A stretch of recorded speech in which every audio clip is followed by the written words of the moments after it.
I would like to share a story with you. A story unlike any other. This story will truly change your life and the way you think about home oxygen. The story today is focused on a veteran, much like yourself, who has been prescribed oxygen. This veteran was made aware of the dangers, yet did not heed the advice and caused a fire while smoking with his oxygen.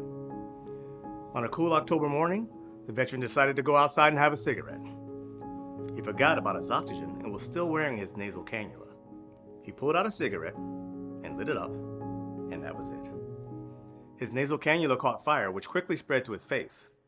He was able to put the fire out, but the damage had already been done. Fortunately, his fire safety valves were in place to prevent the fire from spreading and causing more damage or injuries. This all could have been prevented if the veteran would have followed the education and training he was given. This story is more common than one would think. The video you are about to see will highlight some of the dangers associated with home oxygen use. The National Fire Protection Association reported that smoking was a leading cause of home fire deaths. This is an avoidable situation, and one death is one too many. Home oxygen is meant to be a life-saving measure. We are here to make sure that it continues to save lives and not take them.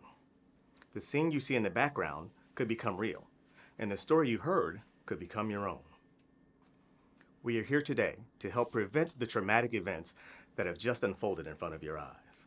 By understanding the dangers of home oxygen, you can prevent this from happening.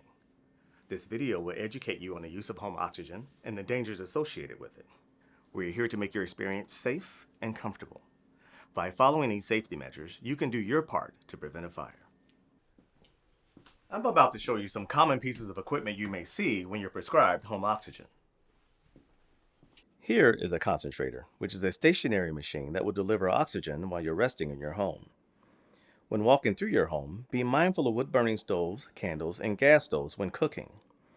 These are examples of everyday dangers that you may not consider when wearing your oxygen in your home. You may have a portable concentrator like this one. This one is used when you leave your home or travel for long periods of time. An oxygen tank is another portable option.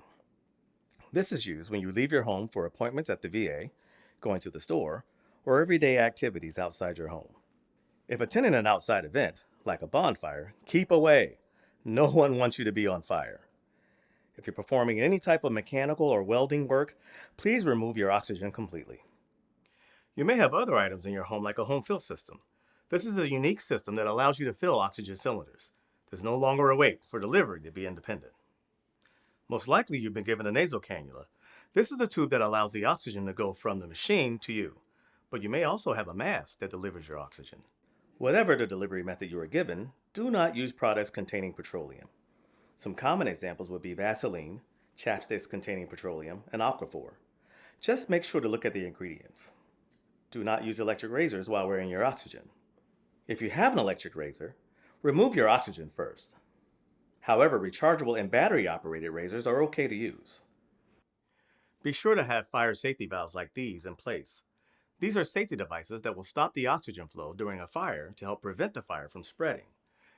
This will not prevent burns to your face if you're smoking. If the fire safety valves are not in place, please contact your local home oxygen coordinator to get replacements. For the civilian population, when they go into a home and they see that no smoking sign, it kind of reminds them that there's oxygen being used inside the home, and to use caution when around that, because that oxygen is not an accelerant. However, it is going to intensify the fire and cause it to burn rapid and hotter than it normally would. Smoke detectors are important because every year, annually, in residential structure fires, 2,000 people die. 2/3 of those are because there's improper working or no smoke detectors at all. In today's environment, the synthetic materials that are used in furnishings and in construction materials produce a lot thicker, heavier, toxic smoke. And the early notification of the residents of that home, it's important to have that notification made by the smoke detector so we have time to make it out safely. An escape plan is very important. What makes a good escape plan is to have one in place, one that's practiced, one that everybody who lives in the house is well aware of, and not only a primary exit path, but a secondary path in case your primary exit is blocked by fire or smoke and you need to choose another direction. The fire safety valve is a valve that is placed on the oxygen unit, whether it's a generator or the oxygen tank. There should be one towards the generator or tank area and one at the end user of the patient closer to them. That valve, what it does is if that oxygen tubing should catch on fire for any reason, there's a spring-loaded device in there that shuts off the flow of the oxygen and prevents the fire from spreading or getting worse. Here's an example of a fire safety valve that has been tested. As you can see, if I was a patient wearing a nasal cannula, your oxygen flow is coming in and activated the device and stopped the flow of oxygen towards the patient, preventing any further injury and or hopefully any spread of any fire to the patient's clothing.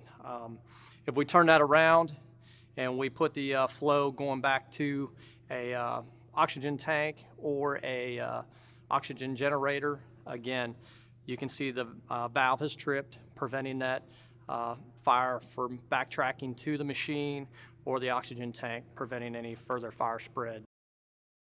It will not necessarily protect them, but it will prevent it from getting any worse.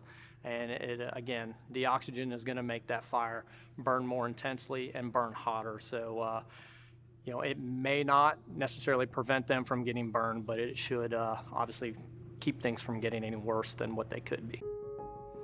In this video, we shared a veteran story and information on home oxygen.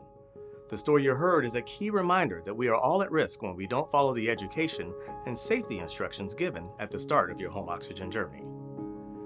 Don't let this veteran's tough lesson happen to you. Stay safe. Your well-being and the well-being of those around you are important. Fire safety is important when a veteran is prescribed oxygen for home use. It is important to follow the safety tips and recommendations you are given so that you can fully enjoy oxygen independence. If you have any questions or need any additional education, please contact your local home oxygen clinic or the VA for assistance. Thank you for watching this video.